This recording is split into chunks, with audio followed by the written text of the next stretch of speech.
No one else is coming tonight. I think I'll hang out right here. How you doing? Um, my first question for you is, in your career you did, I think, 150 different TV shows. You're mostly known for doing, 1 or 3 arc character spots on different TV shows you run. Outer Limits, Hogan's Heroes, Bewitched, $6 Million Man. Name a show from between 1960 and 1980 something, and you were in it, basically. Um, Twilight Zone. So a lot of genre stuff as well. Do you think that you're best known for your spot on Star Trek? Yes, I think really because of the publicity that came with that. The other shows, I think I had actually better parts, but there wasn't all the phenomenon surrounding it as there was in Star Trek. Do you still get recognized for your role in Star Trek? You still do a lot of conventions and stuff and signings? Oh yes, a lot, and people from all over the world, but they always, inevitably they say, I didn't know you were Consuelo and Demon with a glass hand. I didn't know, you were Bob Crane's girlfriend on Hogan's Heroes? So that connection hasn't been made because primarily I didn't have a publicity agent who put the name with the face. So people would say, I know that face, but what's your name? That's what happens when you're not in a Meryl Streep, Now, Amok Time was in the second season of Star Trek, but as I understand, there was at least a couple of points in the first season where you were almost on the show. You want to tell us about that? Yes, very interesting, I think. Originally, I went up for the pilot, and one of the requirements was that I would have had to have worn the contact lenses, which filled the whole eye. Which Sally Kellerman wore. Which she was willing to do, but I'm very sensitive about my eyes. And I said, absolutely, I can't do this. I said, okay, we'll have you back for something else. And I thought, oh yeah, sure, you've just blown it. You've missed the biggest opportunity of your life. But they did have me back, and the next thing they had me back for was Cat's Paw. And somehow toward the end of the audition, I heard them whispering and saying, oh, let's save her, save her. I kept hearing save her. I thought maybe I was at a born-again Christian. I do need to be saved. And then they had me back for Amok Time. But they didn't tell you when they were casting Cat's Paw. They just said, no, you didn't get the role, and that was it. Blow off, in terms of nice, but, no cigar. They did have me in mind for... Now, when you say they, was it Gene Roddenberry, Gene Kuhn? Who was it that was kind of doing the whispering? Robert Justman, wasn't Bob Solo involved with that too? All the power deciding people were there. The Mucky Mucks, as it were. Now, we're going to see in Star Trek Motion Picture, there's an extensive scene of the planet Vulcan and Spock going through the Kolonor. All of that was actually, the look of Vulcan and the Vulcan culture was established in Amok Time, the episode you're in, because we didn't know anything about it, or very little about the Vulcans before then. And some of that was actually created, as I understand, on the set, like the Vulcan salute and stuff. So can you talk a little bit about what it was like to have that process? No, they had to tape my fingers because I just couldn't do it.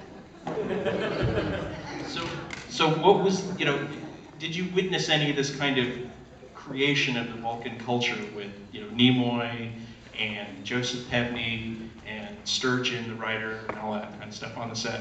Yeah, moment to moment. I mean, it was established, developing, and who knew where it would go.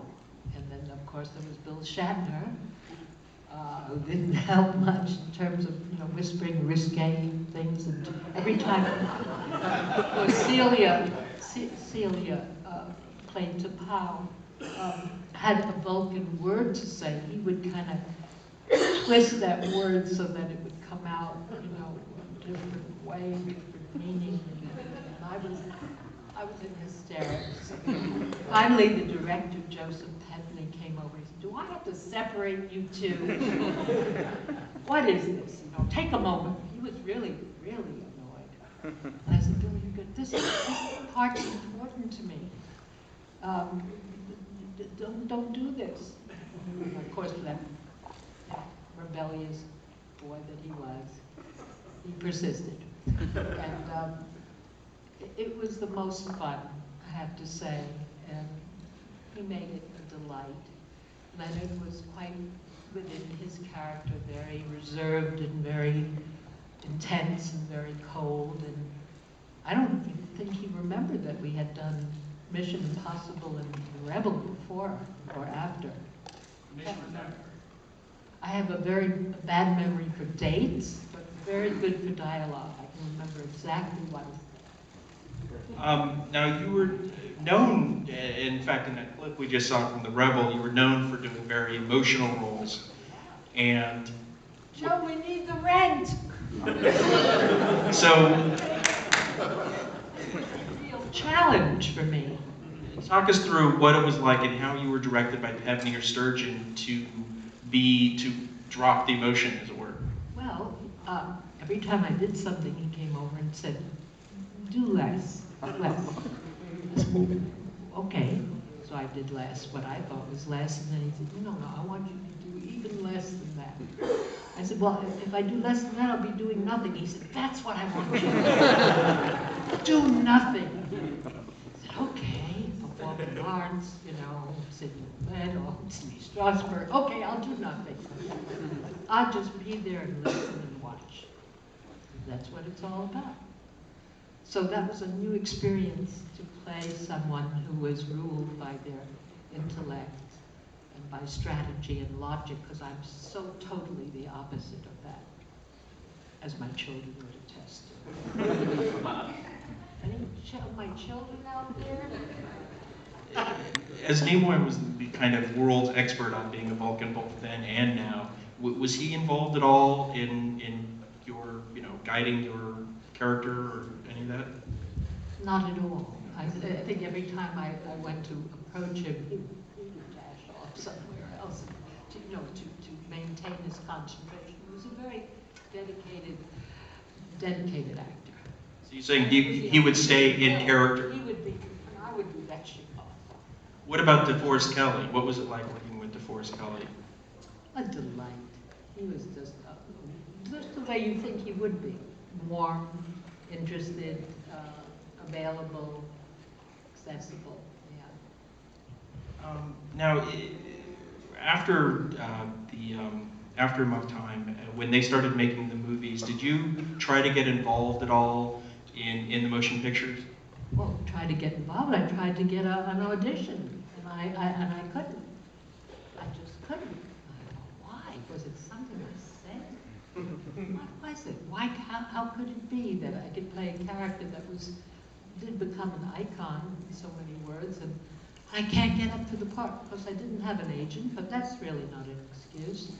I never understood. I never understood that, because it seemed to be a character that was interesting enough to bring back and find out more about the mystery of her and her strength and where that came from, all of that. It didn't happen.